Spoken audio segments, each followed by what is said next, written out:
Okay, well, let's go to World War II. You know, we all know that the United States entered into World War II, of course, to get rid of this awful dictator, Adolf Hitler, and fascism. You know, we certainly stood for the right things in World War II. At least that's what most people think is the end of the story. But what you're suggesting is it's a little more complicated than that. In World War II, you will see the exact same agenda unfolding. We saw the Federal Reserve being created right before the onset of World War I. We see the World Bank being secretly planned at the Council on Foreign Relations Economic and Finance Group during World War II, even before Bretton Woods takes place.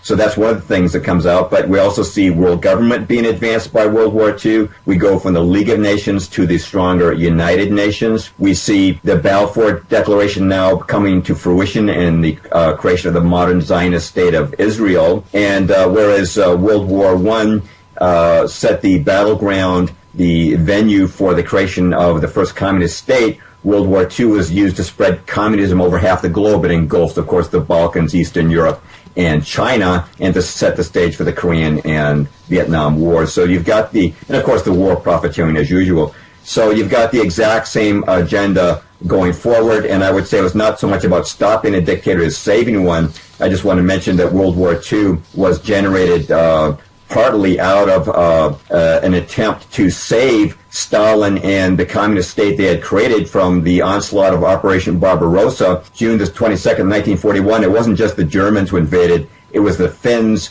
the Croats, the Italians, the Romanians, the Hungarians. And Stalin knew, and the Illuminati banksters knew, that if Japan attacked from the east, Stalin and the Soviet Union would be clamped in a vise. And I do believe that is why 1 month later, when all the reports showed that hundreds of thousands of Russian troops were surrendering and Stalin was about to go kaput, that's why they put an oil embargo on Japan. And it was that, in fact, it was an all-out trade embargo 1 month after Operation Barbarossa began that led ultimately to the attack on Pearl Harbor. Yeah, exactly. We put the Japanese in a position in which they really didn't have much of a choice if they were going to no longer have their energy needs provided to them, right? So we sort of, there was also, I believe there was, we had cracked the code perhaps and understood what the Japanese were doing. If people go to my website, jamesperloff.com, I have an article there called Pearl Harbor, Roosevelt's 911, which talks in detail about how we had cracked Japan's diplomatic code. This is called the Purple Code. We knew in advance of the attack on Pearl Harbor, we knew that their spies in Honolulu were reporting the exact location of ships in dock. We read their declaration of war even before they handed it to Secretary of State Cordell Hull on December the 7th.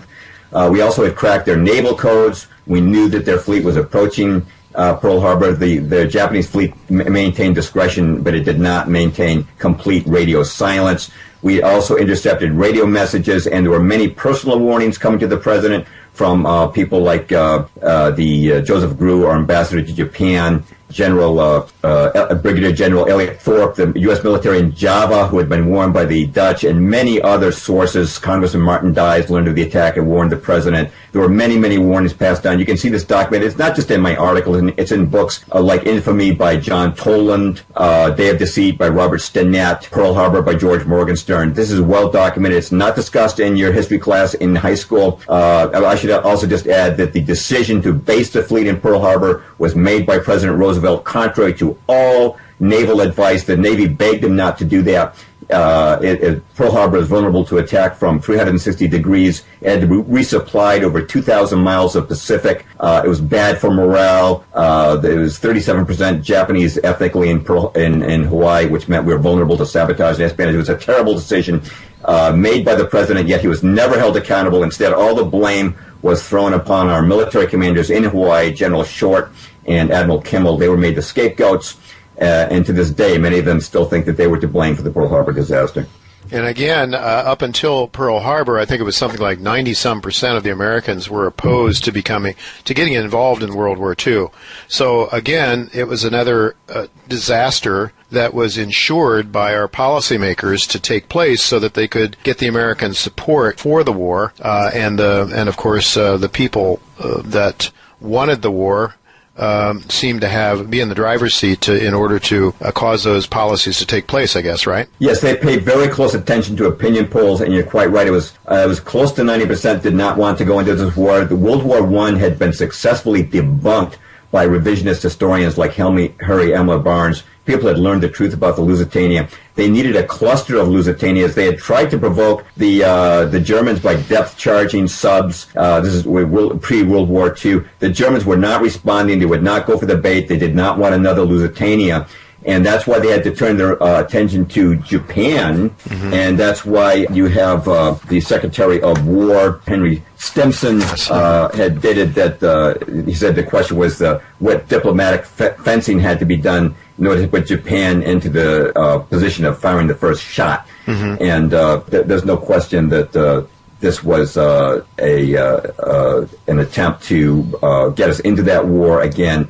I think one of the prime motivations, the urgency was Operation Barbarossa, but the overall agenda was the globalism, communism, and Zionism that we discussed at the outset of this particular discussion of this segment of the series of wars. Okay, let's move on.